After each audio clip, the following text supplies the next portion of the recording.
अस्सलाम वालेकुम दोस्तों, क्या हाल है? ठीक हो? खैर खैरियत है? अच्छा तो दोस्तों, तुम्हारा अपना आमिर छीना का नाम तो वीलॉग चैनल है जी। उसमें एक तो सब्सक्राइब करना है, दूजा बैल आइकन का बटन दबाना है। आज सारे कोई दोस्त आए हुए जी, अस उन्होंने थोड़ा जहा ट्रैवल करेंगे पे हैं तो इंशाल्लाह तो मजीद ही अगे दिखाने हैं भाई अस केड़ी जगह ते वेंदे पे हैं। ये जी सारे दोस्त आए हुए जी लिया दे विचों ते सारे कोई थोड़ा जिहा प्रोग्राम है पिया शिकार दा ते अल्लाह पाक खैर करे सी शिकार वास्ते निकले हैं जी। ये सामने चाचे हैदर होरी बैठन असानू पिछू बावना पै गया जी। ये दोस्त सागर खान सरगानी लिया दे विचों आए अल्लाह पाक खैर करे जी। अज जी गर्मी की शिदत बहुत ज़्यादा है पिया, गड्डी का AC ऑन किया सही ऐसा ऐसा वेंदे पे हैं जो कोई गर्मी की शिदत कम हो वजे। अल्लाह पाक खैर करे। फाइनली जी असा शिकारगाह आज पहुँच चुके हैं। ये तो सड़े पे जी शिकारगाह आज पहुँच चुके हैं, लेकिन एक मसला ख़राब हो गया। मसला ये ख़राब हो गया कि शिकार वास्ते जीप लाजमी है और सारे को तजीब है कोई ना। मसला तो ये बन गया, चलो अल्लाह बेहतर करे सी। बहरहाल कोशिश करें पे जी जो दोस्त अहबाब राजी हो के तो मसला है क्योंकि तुम दोस्त दे पे सारे को ना थल का एरिया ज़्यादा है तो थल दे विच जीप कामयाब है और मेहमान इन हूँ कि इन्होंने आखा वने दोस्त हैं ते ये बेचारे कार ते आवड़न दोनों अस कार की पोजीशन दी कहने बई कार नाल के असर होया जिले असें इसनू मतलब मिट्टी दे विच गिन के गए हैं या रेत दे विच गिन के गए हैं।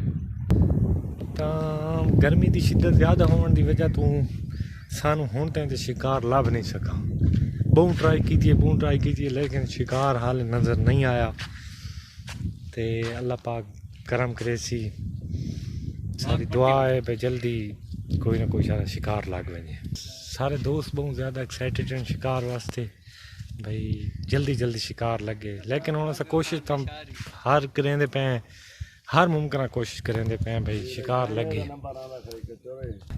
सारे एक जाना वाले हैं जी, अस उन्होंने ट्यूबवेल ते आए ते सारी एक आदत है भाई एक पुछ के ना भाई उन्होंने एरिए दे विच अस शिकार खेलना चाहते हैं तो देखने आते हैं उन्होंने तो इजाज़त मंगते हैं। अगर सानू इजाज़त देने तो वध इंशाअल्लाह अगली वीडियो जी है भी शिकार ते बना सो भी किस तरह शिकार खेला वैंदा है तो चलो हुण उन्होंने वेट करें।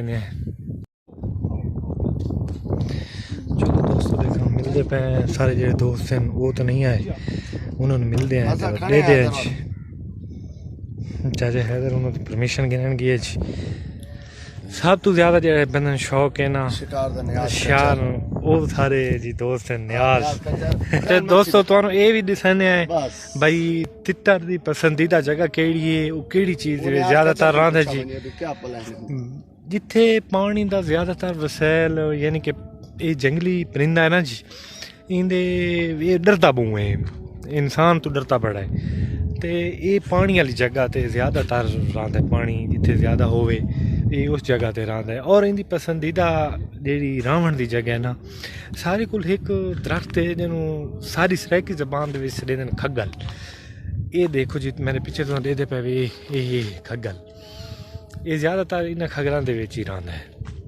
अच्छा तो दोस्तों सारी जी शिकार की प्लानिंग आई वो कामयाब नहीं हुई इस वास्ते कि क्योंकि सारे को जीप है कोई ना, तो जीप ना होने की वजह तो असा काफ़ी डिस्टर्ब रहे हैं और धक्के भी ला ते सारी तबाही कुटी गई है तो शिकार भी कोई अच्छा नहीं होया।